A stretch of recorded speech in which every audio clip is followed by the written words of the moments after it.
हाँ। मैं अशरफ साहब को पूछना चाहता हूँ, कौन जीतू मैं, कहाँ से आगे तो मैं, कब से मैं 40 साल से सियासत में हूँ, मैं आज तक तुम ना देखा नहीं, सब साल 1.5 साल से तुम ना देख रहा हूँ। सो कहाँ की एक जगह पकड़ ले को पॉपुलर होने की कोशिश करनी, कभी वक्फ बोर्ड है, कभी शाहीन है, कभी जमीर भाई की कहते तीनों पॉपुलर चीज़ें हैं। शाहीन अपनी तालीमी इसमें तेज़ी से आगे जा रहा है, इधर वक्फ बोर्ड है, इसके बहुत सारे मसाइल हैं, यहाँ बोलकर जमीर भाई को कई को जमीर भाई को बोलती, कौन तुम्हें जमीर भाई को बोलना है, तुम्हारी सारी जिंदगी दिल्ली में गुजरी, सो तुम्हें अब साल 2 साल से लखलखाते हुए यहाँ बेंगलोर में आपको मकाम बनाने के वास्ते कोशिश करी, सो करने जाओ को जमीर एक खदावर शख्सियत बड़े लीडरों में आज जमा हो गए, चीफ मिनिस्टर उनको साथ लेकर रियासत का दौरा करती है। एक ऐसा शख्स है जिनके खिलाफ इल्जामात हैं, तो इनका ये कहना था कि बगैर इल्जामात के शख्स को चेयरमैन बनाओ, तो इसमें गलत क्या है? मैं पूछना चाहता हूँ कि नहीं बनाना अनवर बादशाह को, अनवर बादशाह पर एलिगेशन नहीं, सो प्रूफ नहीं है ना, कन्विक्ट हो को नहीं है ना, हर चीज का प्रूफ तो नहीं मिलता है। नहीं, हर कोई भी फैब्रिकेट अपने आप बना लेकर आता है, वो प्रूफ होना ना, कोर्ट में प्रूफ होना कि किसी अंजुमन में प्रूफ होना कि देखो ये और है, हमारे अशरफ साहब हमारे नसीर अहमद फार्मर मिनिस्टर को बोलती, ज़मीर अहमद के पीछे आती, नो अकेले खड़े रहती कर को। ये हजरत नसीर अहमद एक बहुत बड़ा लीडर, आज का लीडर नहीं, बहुत पुराने लीडर हो। बंगारप्पा के परेड में उन्होंने इंडस्ट्री मिनिस्टर होने के साथ साथ उन्हें एक स्कीम बनाए विश्वाकर को। आबिद असलम साहब, आप कर्नाटक उर्दू एकेडमी के रुकन हैं।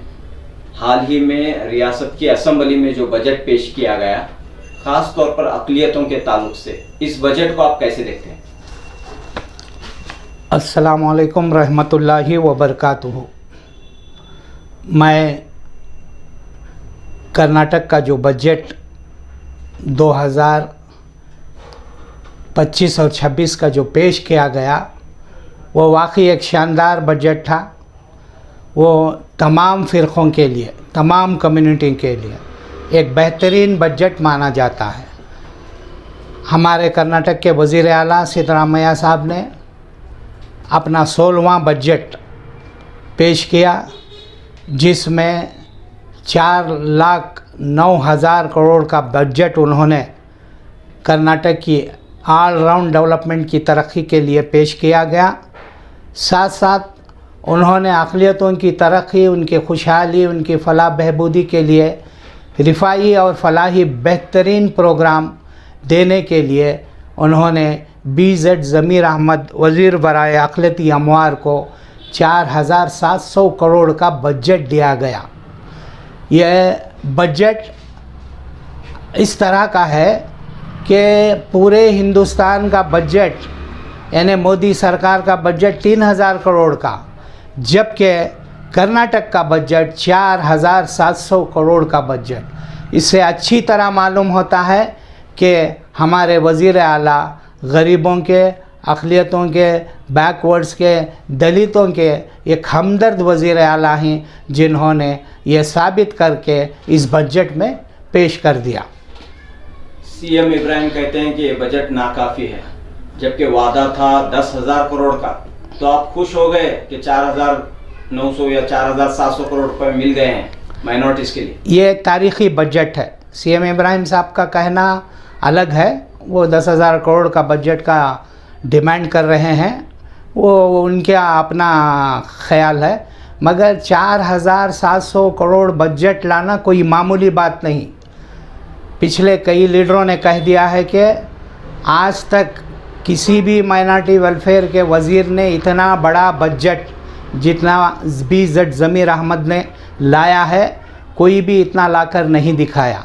गुज़िश्ता साल 3,200 करोड़ का बजट था, जिसमें BZ ज़मीर अहमद ने अक़लियतों को तालीमी मैदान में उतारने के लिए तालीमी मैदान में उनको हौसला देने के लिए, तालीमी मैदान में उन्हें रास्ता बताने के लिए, आगे बढ़ाने के लिए 1900 करोड़ रुपयों का बजट रखा। इस बजट में उनका सबसे बेहतरीन प्रोग्राम जो हज भवन में जो IAS, IPS, IRAS, KS के जो ट्रेनिंग चल रहे हैं, ये पूरे हिंदुस्तान में कहीं भी अक़लियती डिपार्टमेंट से नहीं हुआ, जो कर्नाटक के अक़लियती अमवार BZ ज़मीर अहमद की निगरानी में हो रहा है। और तकरीबन 130 बच्चे सेलेक्ट हुए हैं जो मुख्तलिफ़ डिपार्टमेंटों को पहुंच रहे हैं। इतना शानदार बजट ये इस साल का बजट है।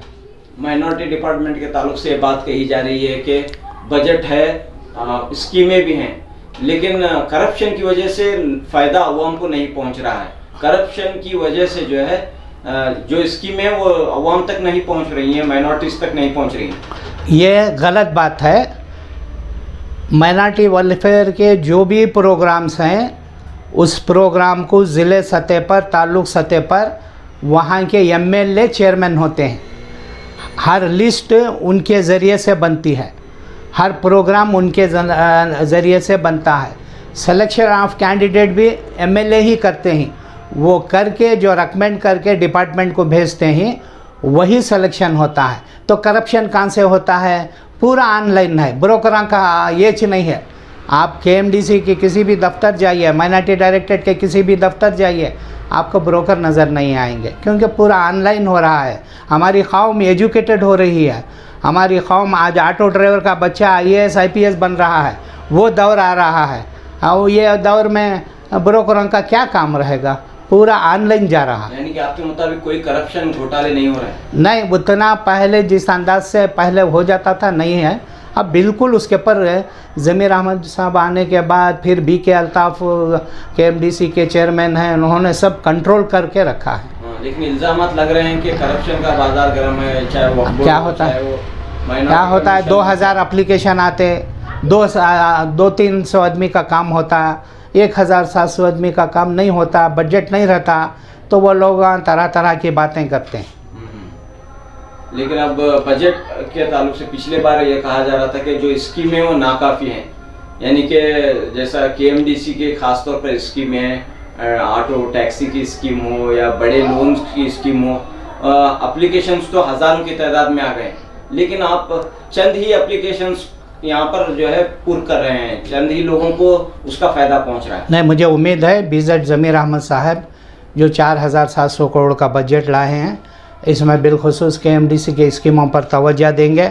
और उन्होंने जो ऑटो की स्कीम, लगेज ऑटो की स्कीम और ये सिल्क रीलर्स के लिए स्कीम्स, विडोज़ ख़वातीन के लिए स्कीम्स, ये बहुत सारे स्कीमें हैं जो तमाम के तमाम सब्सिडी स्कीम हैं, इनकी तादाद बढ़ाएंगे। उर्दू एकेडमी के आप मेंबर हैं, लेकिन उर्दू एकेडमी को तो सिर्फ 2 करोड़ रुपए का बजट मिला है, बहुत कम है। 2 करोड़ का बजट मिला है, एडिशनल बजट भी BZ ज़मीर अहमद साहब देने वाले हैं। तो ये कोशिश कर रहे हैं हम, वो आया दरमियान में लेंगे इंशाल्लाह। तो फिर वक्त क्या कहना चाह रहे हैं आप तमाम लोगों के लिए, माइनॉरिटीज़ के लिए, इस बजट के ताल्लुक से और मिनिस्टर साहब के जो मंसूबे हैं उसके ताल्लुक से? नहीं, मिनिस्टर साहब दिलो जान से अक़लियतों का काम कर रहे हैं। मिनिस्टर साहब की एक पॉलिसी है, कल का काम आज करो, आज का काम अभी करो। बड़े जोशीले हैं और किसी भी स्कीम को लेट नहीं करते। मेरे ख्याल से रात में भी सोते नहीं रहेंगे, उतने जोश जज्बे के साथ काम करने वाला वज़ीर पहली बार माइनॉरिटी वेलफेयर को आया है। उसका नाम BZ ज़मीर अहमद है। और उनके पर तरह तरह के इल्ज़ामात लगाने जा रहे हैं। कोई कह रहा है कि भी काम नहीं हो रहा है, काम नहीं हो रहा है, सो IAS ऑफिसर हम बन रहे हैं, KS ऑफिसर हम बन रहे हैं, IRS ऑफिसर हम बन रहे हैं, IPS के बच्चे IPS में जा रही हैं। जाकर हज भवन में देखो बच्चों का मेला, पूरी रियासत के 400 बच्चे आकर वहाँ ट्रेनिंग ले रहे हैं। कभी हुआ था क्या? यह पूरा साल हज भवन अब बिज़ी है। पहले होता था क्या? पहले पूरा साल हज भवन बंद रहता था। इतना बिज़ी उस तरह के प्रोग्राम में रखें। और इस मरतबा तकरीबन 250 मौलाना अबू कलाम आज़ाद स्कूल्स आ रहे हैं, जो इंग्लिश मीडियम स्कूल्स हैं, उसमें फिर प्री प्राइमरी स्कूल्स ला रहे हैं। मुख्तलिफ बजट में सिर्फ एजुकेशन उनका ये नारा ही तालीम है, तालीम की तरफ लेकर जा रही है। कौम को ज़रूरी है तालीम, बच्चे शौक़ से पढ़ रहे हैं। हाल ही में CMA स्कूल में 6 बच्चे BCA में 99%। कभी सुना था क्या मुसलमानों के बच्चे ये लेवल में आ रही घर को? तो फ़ौरन इनको जैसे ही मालूम हुआ CMA पहुंचकर एक बच्चे को 2-2 लाख, एक बच्ची को 6 बच्चियों को 2-2 लाख रुपए अब्बास खान कॉलेज में एक स्कूटर दिया। कई को दिया है? इसका असर पूरी रियासत के बच्चों पर पड़न देकर बच्चे अच्छे से अच्छे हौसला एग्ज़ाम देना, अच्छे नताइज लाना, कौम का नाम रोशन करना, हमारी रियासत का नाम भी रोशन करना, ये उनका मकसद है। और उन पर तरह तरह के इल्ज़ामात, करप्शन करता है।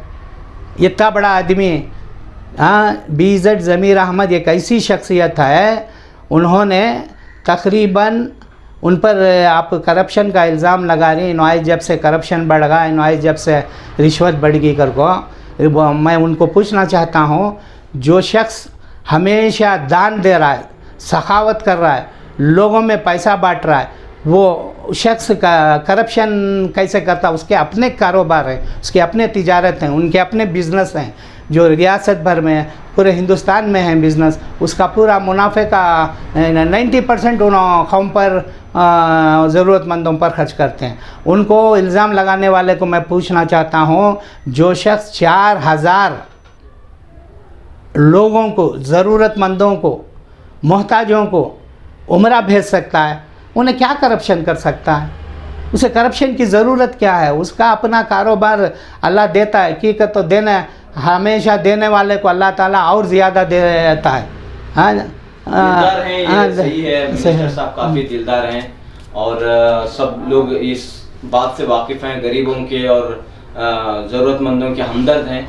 लेकिन सैयद अशरफ ने हाल ही में अपने इंटरव्यू में कहा कि करोड़ों रुपये लूटकर चंद हजार रुपये बांटने वाला क्या लीडर बन सकता है? अरे अबे कौन तुम्हें? मैं अशरफ साहब को पूछना चाहता हूँ, कौन जी तुम्हें? कहाँ से आगे तुम्हें? कब से? मैं 40 साल से सियासत में हूँ, मैं आज तक तुम ना देखा नहीं, सब साल 1.5 साल से तुम ना देख रहा हूँ। सो कहाँ की एक जगह पकड़ ले को पॉपुलर होने की कोशिश कर रही, कभी वक्फ बोर्ड है, कभी शाहीन है, कभी ज़मीर भाई, कि कहते तीनों पॉपुलर चीज़ें हैं। शाहीन अपनी तालीमी इसमें तेज़ी से आगे जा रहा है, इधर वक्फ बोर्ड है, इसके बहुत सारे मसाइल हैं, यहाँ बोलकर ज़मीर भाई को, कई को ज़मीर भाई को बोलती हूँ, कौन तुम्हें ज़मीर भाई को बोलना है? तुम्हारी सारी ज़िंदगी दिल्ली में गुजरी, सो तुम्हें अब साल 2 साल से लखलखाते हुए यहाँ बेंगलुरु में आको मकाम बनाने के वास्ते कोशिश करी, सो करने जाओ को। ज़मीर एक खदावर शख्सियत, बड़े लीडरों में आज जमा हो गए, चीफ मिनिस्टर उनको साथ लेकर रियासत का दौरा करती हैं। हाँ, और पार्टी, कांग्रेस पार्टी अपने कन्वेंशन में जो इसमें बेलगाम में हुआ, उस कन्वेंशन का चीफ BZ ज़मीर अहमद है, वो मकाम पाया इस आदमी को। तो मैं अंगलियाँ कहीं करने जा रही हैं, उसकी पॉपुलरिटी को नुकसान करने जा रही हैं। सो कुछ भी होता नहीं, उनको कुछ भी होने का नहीं है। उनके चाहने वाले लाखों में, करोड़ों में पैदा होगी। नहीं, इख्तिलाफात यहाँ पर कि जब ज़मीर अहमद खान साहब अपनी ज़िद पर अड़े रहे कि अनवर बादशाह चेयरमैन बने, लेकिन अनवर बादशाह एक ऐसा शख्स है जिनके खिलाफ इल्ज़ामात हैं, तो इनका ये कहना था कि बगैर इल्ज़ामात के शख्स को चेयरमैन बनाओ, तो इसमें गलत क्या है? मैं पूछना चाहता हूँ कि नहीं बनाना अनवर बादशाह को? अनवर बादशाह पर एलिगेशन नहीं, सो प्रूफ नहीं है ना, कन्विक्ट हो को नहीं है ना, नहीं, हर चीज़ का प्रूफ तो नहीं मिलता है। नहीं, हर कोई भी फैब्रिकेट अपने आप बना लेकर आता है, वो प्रूफ होना ना, कोर्ट में प्रूफ होना, कि किसी अंजुमन में प्रूफ होना, कि किसी एक महफिल में प्रूफ होना, कि प्रूफ नहीं। सो तो मैं देखो कैबिनेट बनाती सिद्धरामैया साहब, अपने हम ख्याल लोगों को लेकर कैबिनेट बनाती, की बनाती हैं हुकूमत चलाना 5 साल, तो वो नज़रिया लेकर वक्फ बोर्ड बड़े अच्छे स्पीड में जाले को था, खाते बनाने को, खात्या का वो जो माहौल बना, जिसमें हज़ारों खाते बने, हज़ारों प्रॉपर्टी हमारे सेफ हुए, हज़ारों हमारे प्रॉपर्टी की हिफाजत हुई, वो एक अच्छे अंदाज में जाले के थे। उसमें हमारे अनवर बादशाह एक अहम रोल अदा करे। उनको पसंद आया, अनवर बादशाह को लाना चाहते थे, वो उनकी मर्ज़ी है। उन्होंने मिनिस्टर भी है, उनका मर्ज़ी के हिसाब से काम करती हैं। चीफ मिनिस्टर है, जिनको मिनिस्टर लेना लिया, नहीं लेने वाले नहीं लिया। 10 ये MLA से कि 2 को चुनिया, 2 में की ज़मीर भाई को चुनिया, और थे ना सीनियर थे ना, नहीं लिया ना, वो उसकी मर्ज़ी की। तो उसे हुकूमत चलाना, हुकूमत बनाना, हुकूमत को कई हिस्सों में ले जाकर कामयाब करना। लेकिन अली बाबा एक आला तालीम याफ्ता है, एक बड़े घराने से ताल्लुक़ रखते हैं, एक ऐसे एक नौजवान जो कुछ करना चाहते हैं, अगर इनको मौका दिया जा रहा है तो मिनिस्टर साहब को क्यों एतराज़ होना चाहिए? नहीं, मिनिस्टर साहब का एक अपना, मैं बोला ना, उनका एक ख्याल था, अनवर बादशाह को लेकर चलूँगा तो वक्फ बोर्ड में बहुत सारे प्रोग्राम्स ला सकती हैं, फ़ंड ला सकती हैं, ज़मीन की फेंसिंग हो सकते हैं, क़ब्रिस्तान की फेंसिंग हो सकते हैं, आशुर खाने टूटे फूटे पड़ी उसकी हिफाजत हो सकती है। ऐसा कुछ अच्छा मनसूबा बनाकर अली बाबा से भी ये काम हो सकता है। अली बाबा ये एकदम नए हैं ना, फर्स्ट टाइम आई ना, फर्स्ट टाइम ये मेंबर हुए हैं। फर्स्ट टाइम इनको पहले आकर देखेंगे, प्रोग्राम काम सब देखेंगे, उसके बाद अली बाबा को ले लेते थे। उन्होंने अली बाबा के ख़ानदान के उन्होंने बहुत एहतराम करने वाले ज़मीर भाई, क्या भी ना ज़मीर भाई उनसे दूर नहीं, उनके वालिद से, उनके दादा से सब ज़मीर भाई की पुरानी दोस्ती है, क्या भी नए नहीं। तो ज़मीर साहब के ताल्लुक से ये बात भी कही जाती है कि कई सीनियर लीडर को उन्होंने नज़रअंदाज कर दिया, कई सीनियर MLAs हैं उनको नज़रअंदाज करते हुए आगे बढ़ रहे हैं, इस वजह से उनके खिलाफ एक महाज तैयार हुआ। नहीं, ज़मीर अहमद क्या भी चीफ मिनिस्टर नहीं ना, सबको नज़रअंदाज कर डाला। खाली उन्होंने एक मिनिस्टर के लीडर्स बोल रहा हूं। देखो साहब, मुझे अब एक चेयरमैनशिप की MLC की क्या की देती, मेरी चीज़ की मैं हिफाजत करना चाहिए, आगे पीछे कौन भी आपको डैमेज करने की कोशिश करता, उसके वास्ते मेरी हिफाजत के वास्ते मैं पूरे रास्ते हमवार करता हूँ। क्या गलत क्या उसमें? मैं जहाँ भी जाते हैं जो सीनियर लीडर हैं वो खत्म हो जाते हैं, ऐसी बात कही जा रही है। ऐसा कुछ नहीं है। ज़मीर भाई को पॉपुलैरिटी है, लोग चाहते हैं, लोग वो पार्टी वो ऑब्जर्व कर रही है। सो पार्टी क्या करती है, कौन सा मुस्लिम लीडर पॉपुलर है, लोगों में जिसकी चाहत ज़्यादा कहाँ है और वोट कौन घसीटता है, वो देख रहा है। सो भाई इलेक्शन है, 3 इलेक्शन हुए साहब, 3 इलेक्शन में एक सैंडनूर में, एक चन्नपटना में, एक शिगांव में, 3 जगह हुए। 3 जगह के इलेक्शन के भी कैंपेन हीरोइन 3 जगह भी गए। चन्नपटना में ज़रा ज़बरदस्त तकरीर कर रहे हैं, वहाँ के बाद माहौल ऐसा बना कि कांग्रेस चले जा रही है कर को, मगर उन्होंने बोले हर हालत में कांग्रेस ड्रोनों को कर को 3 के 3 जीते। वहाँ मुसलमान नहीं जीतने की जगह चीफ मिनिस्टर के बेटे को पछाड़ कर उसे हरा कर वहाँ के यासिर पठान आए, और यासिर पठान के साथ साथ ज़मीर अहमद की दूरअंदेशी हम सीखना है दूसरे लीडर भी। एक उनको MLA बनाए, वहाँ के कॉम्पिटेंट जो खादरी थे उनको हेस्कॉम का चेयरमैन बनाया, वो भी 11,000 करोड़ का डिपार्टमेंट का था, इतना बड़ा डिपार्टमेंट उनको दिया। At a time 2 leadership create कर को दिया है। और क्या होना कौम को, इससे अच्छा क्या हो सकता है साहब? इससे बेहतरीन लीडर कौन हो सकता है? मुझे क्या भी ज़मीर भाई चेयरमैन बना लेनी, MLC बना लेनी, मगर सच्चाई का साथ हमेशा देना, सच्चाई का सपोर्ट हमेशा करना, क्योंकि आदमी दिन रात एक कर डाल रहा है कौम के वास्ते। उन्होंने बोले कुछ थे, ये बार 5,000 करोड़ का ले तुझे बजट कर को ले को बताए ना। आदमी में वो आज़म रहना, वो विल पावर रहना, वो विल पावर लीडर ज़मीर अहमद। जहाँ तक चेयरमैन का सब इनके खास आदमियाँ हो जा रही। कौन खास आदमियाँ हो जा रही? सो KMDC में किसे बनी? So BK Altaf Khan, grass root level leader. उन्होंने कारपोरेटर 3 बार हो को ही, BBMP के स्टैंडिंग कमेटी के चेयरमैन 1 बार हो को ही, शहर का मारूफ चेहरा, उसे उठा को KMDC का चेयरमैन बना। क्या गलत कर डाले सो? हाँ, किसे बनाना था? सो क्यों उन्हें पार्टी वाले न हुए? और उर्दू अकाडमी का चेयरमैन, उर्दू अकाडमी का चेयरमैन एक आलिम दीन को बनाया, अच्छे शोले बयान मुखर्रिर और 24 आवर्स काम करने वाले जोशीले आदमी। हमारी अकाडमी कितना अच्छा चल रहा है, हमें सब उनके साथ में ही एक खैर व बरकत की चीज़ अकाडमी में है। सो हाँ, अल्लाह वाली हो ना, और माइनॉरिटी कमीशन का चेयरमैन कौन है? रिटायर्ड DIG, एक कानूनदान ऑफिसर। इससे पहले भी कानूनदान ऑफिसर वहाँ हो कोई यू निसार अहमद, ये बार है। इससे पहले GK बाबा भी हो कोई वहाँ। ज़रा वो एक कैबिनेट रैंक का पोस्ट, एक अच्छा पढ़ा लिखा आदमी को लाना, मुख्तलिफ मुसलमानों के मसाइल हैं उसे हल करना। अगर को आज माइनॉरिटी कमीशन मुख्तलिफ प्रोग्राम डालने की कोशिश में है और मुसलमानों को बहुत सारी चीज़ें देने वाली है वो कमीशन। तो मुतमईन है आप सब? नहीं, खाम मुतमईन है साहब, क्या भी वैसा ये नहीं है। देखो एक और है, हमारे अशरफ साहब, हमारे नसीर अहमद फार्मर मिनिस्टर को बोलती, ज़मीर अहमद के पीछे आती नो, अकेले खड़े रहती कर को। ये हज़रत नसीर अहमद एक बहुत बड़ा लीडर, आज का लीडर नहीं, बहुत पुराने लीडर उन्होंने। बंगारप्पा के परेड में उन्होंने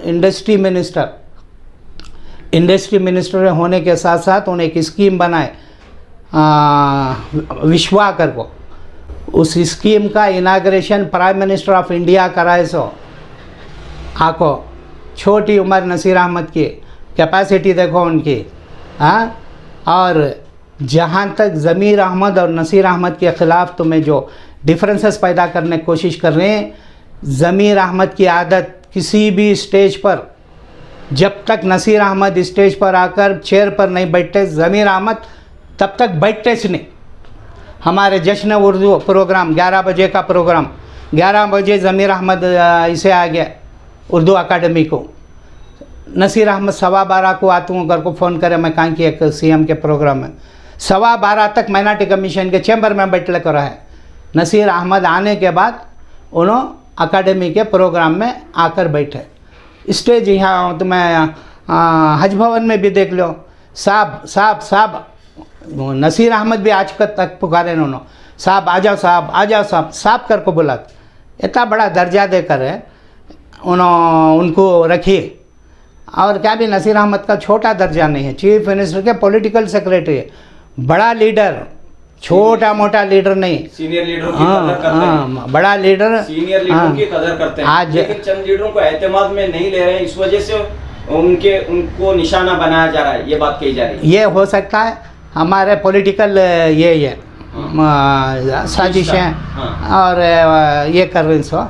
और दूसरी एक बात और कहना चाहता हूँ, जनाब नसीर अहमद कोलार के एक उर्दू मुशायरे के जलसे में एक बात बोले तकरीर में, दौरान तकरीर में, इस मरतबा 10,000 लेक्चरर्स का तकर्रुर हो रहा है, लाखों के एप्लीकेशंस आती, सिलेक्शन 10,000 का हुआ, जिसमें 2B के ज़रिए 1,800 मुसलमानों का सिलेक्शन हुआ है। कहते 1,800। फिर जनरल मेरिट में 1,000 का सिलेक्शन हुआ है। तारीख़ी रिकॉर्ड साहब, इस दौर का तारीख़ी रिकॉर्ड। अगर मुसलमान 2,800 सिलेक्शन हो रहे हैं, अलग अलग कॉलेजों को जा रहे हैं, तो ये सरकार का, ये गवर्नमेंट का, ये BZ ज़मीर अहमद का, नसीर अहमद का तारीख़ी कारनामा है। ये बहुत जल्द आवाम के सामने आगा और मुसलमानों के लिए बहुत बड़ी खुशखबरी, क्योंकि नौकरी में हमें कंकर के बराबर कहते थे। मैं सरकारी दफ्तरों में फिरना घूमना बहुत रहता है, आज कंकरें भी नहीं दिख रही सरकारी दफ्तरों में, वो हालत हमारी हो गई है। मैं उन लोगों से, हमारे उन सीनियर लीडरों से कहना चाहता हूँ कि तनकीद करना छोड़कर उनके अच्छे कामों की सताइश कर कर, तुम्हारे क्या प्रॉब्लम है उनके सामने रख कर, नहीं होना वो शख्स नहीं होना साहब, बोलो नहीं होता वो, तुम्हें ज़िद्दी कर ले को, कहाँ की बैठ को प्रेस कॉन्फ्रेंस कर ले को, उनके ऊपर उछालना, तुम्हें उनको घर को बुलाती हैं, आज ये दूसरे दिन उनके ख़िलाफ़ प्रेस मीट करती हैं। कौन से अखलाक़ी है। और सबसे बड़ी स्कीम हमारे कंट्रैक्टर्स जो रियासत भर में हैं, जिनको काम नहीं मिलता था, देखो ये 2 लीडरों की दूरअंदेशी, ज़मीर अहमद, नसीर अहमद और हमारे तमाम MLAs सब ने मिलकर चीफ मिनिस्टर को ये गुजारिश की थी कि कंट्रैक्ट जो गवर्नमेंट का निकलता है उसमें हमारे वास्ते रिजर्वेशन रखिए।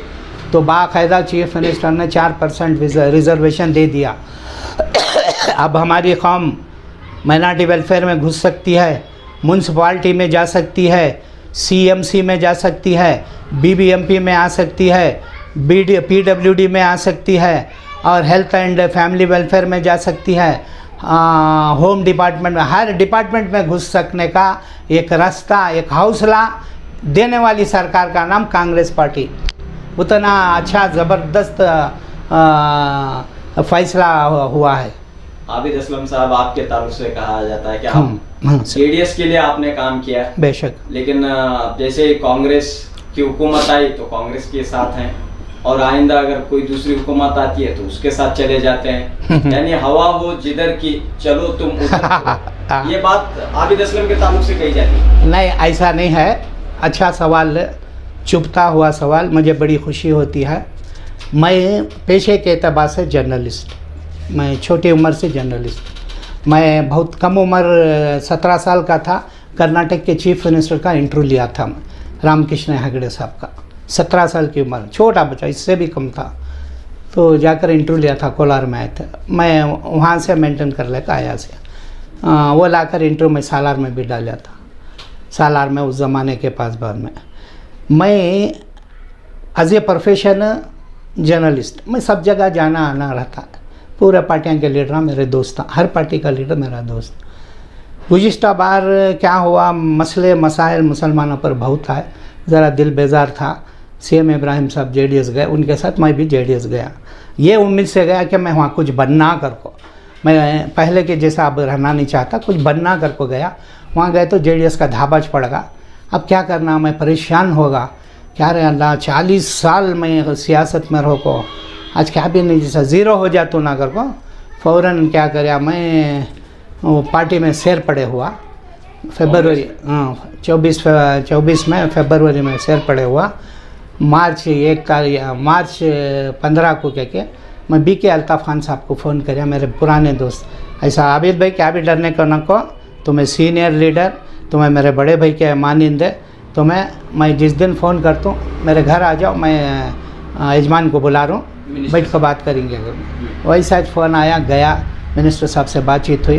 बहुत ही चुनाव भी मुझे बहुत तसल्ली दिया, छोड़ो जी सब वैसा छोटे समय वहाँ से आको यहाँ मिनिस्टर हुए नहीं गया जी कर को। फ़ौरन मेरा नाम बड़े जगह पर आने वाला था, मगर ज़रा मेरे गलतियाँ लेट ले जाने की वजह से नाम मिस हुआ।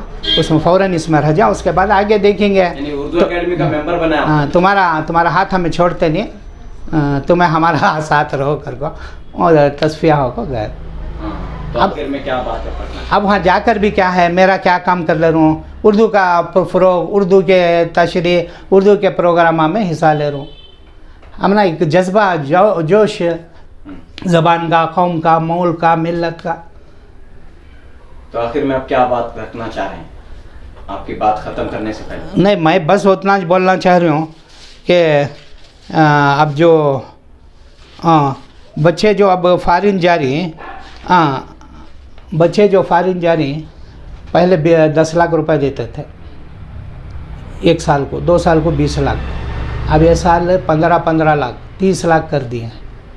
किसके लिए?